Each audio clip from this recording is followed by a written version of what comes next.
everyone. My name is Shannon Olsson, and I'm the principal investigator at the NICE lab at the National Center for Biological Sciences, which is part of the Tata Institute of Fundamental Research here in Bangalore, India. And the NICE lab is a nice acronym, of course, but it also has a lot of meaning. It stands for Naturalist-Inspired Chemical Ecology. And what we do here is we are very interested in how organisms find out what objects are in the world around them. It's probably one of the most fundamental things an organism can do is to know what is food and what is danger and who its mate is. And it unites all of us together. One of the things that we're very interested in regarding this is how they use chemicals. So not all organisms can see, not all organisms can hear, but all organisms use chemistry in some way. From a plant to a microbe to an elephant to a fish in the sea, chemicals are fundamental ways that organisms can communicate with each other and with the environment around them. So we use this information to try to understand these objects of animals' affections. I think that one word that really embodies the spirit of this lab is connection. This idea that all organisms have to identify these objects of their affection is really what connects us all together on this planet. Us as humans to the environment around us and all of the living organisms that are on this planet. And also, we also utilize a lot of different techniques and we connect them together to answer these questions. Everything from chemistry to neuroscience to ecology to behavior, lots of different fields of study. Because the questions we answer are big questions, so we use whatever techniques are available and are relevant to the question at hand. So I'll take you on a little tour of our lab so you get an idea of how we connect these different concepts together to answer these questions and introduce you to some of the people in the lab on the way. So come with me.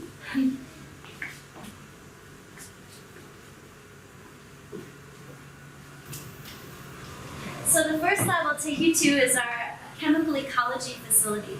So the study of how organisms use chemicals to interact with each other in their environment is called chemical ecology. And it's also part of our name. The CE in NICE stands for chemical ecology. We come inside. You can meet Srinivas. He is the technician and the head of this facility, and he's a chemist. And he actually works with lots and lots of different systems.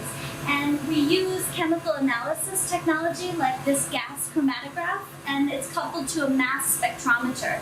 And this instrumentation allows us to isolate chemicals and actually be able to identify them by using certain analytical techniques. And what Srinivas is doing right now is he's actually injecting a sample into the instrumentation. And what we can do using this technology is we can analyze samples directly from the field itself. We use this to analyze flowers, bacteria, fecal samples from antelope, you name it, and we can study it from the outside. And this is really one of the first things we have to do to identify objects of affection is to study the objects themselves. So through Srinivas's help, we're actually getting a better understanding of the nature of these objects. The next place I'll take you is into our wet lab facility. This is actually what we call the insect lab. One of the systems that we study most often are insects. This is for a very good reason. There's more insects on this planet than any other organism put together. So they are actually our most specious animal taxa, and they're incredibly important for all aspects of life. So in this lab, we're doing various things. You can see over here, Deepa is actually dissecting the brain of one of these insects in order to understand how their brain is able to detect these objects. Once we've identified them using the chemistry techniques I showed you before, we then use also some neuroscientific techniques to study their brain.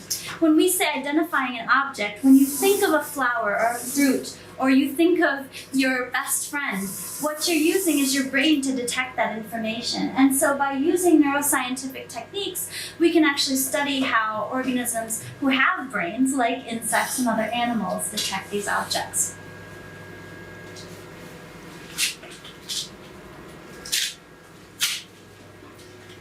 not only can we study how the brain looks, but we can actually study how the brain responds.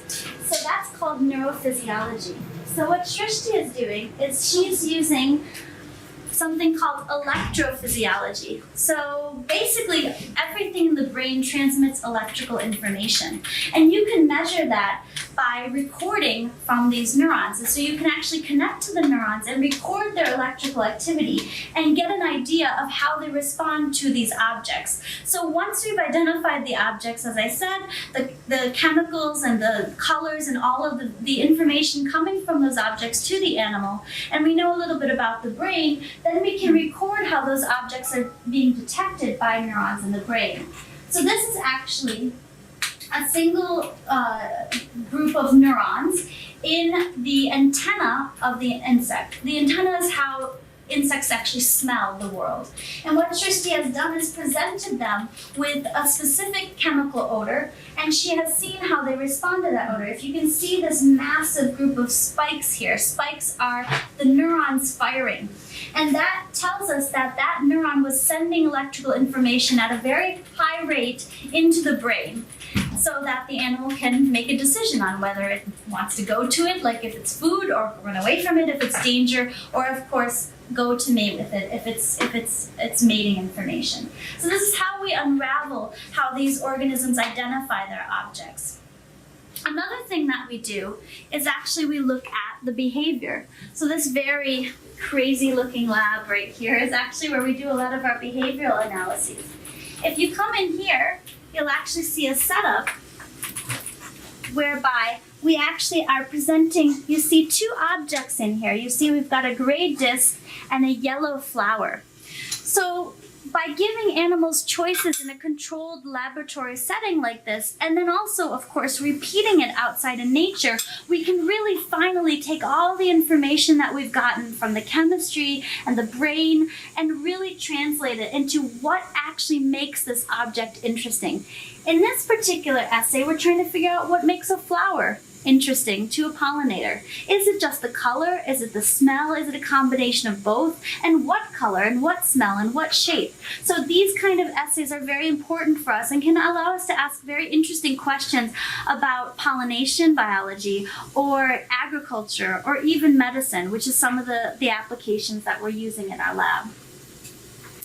The very last technique we have that Pavan is working on right now is virtual reality, which is a new technique that we've actually developed in the lab to be able to give all of these stimuli in an artificial scenario and see how the animal responds to it. For example, how far away is a pollinator attracted to a flower? How far away is a pest attracted to a crop? We can ask these questions using virtual reality technology that are very, very difficult to answer outside in nature because we can't control anything. And so this allows us to dynamically control these stimuli using modern technology and answer very basic questions about ecology and nature. So that's roughly the tour of the lab. The other part of the lab that I can't show you is everything outside. All of our research starts and ends in the world around us. We start our research by observing our animals in the fields, in the natural context where they're placed. We take them into the lab, try to get these understanding, but then we finally always go back out in nature and test our hypotheses to try to get a better connection with the world around us and hopefully to understand in a much better way of how we're all connected on this planet. So thank you for watching, and I hope you enjoyed it.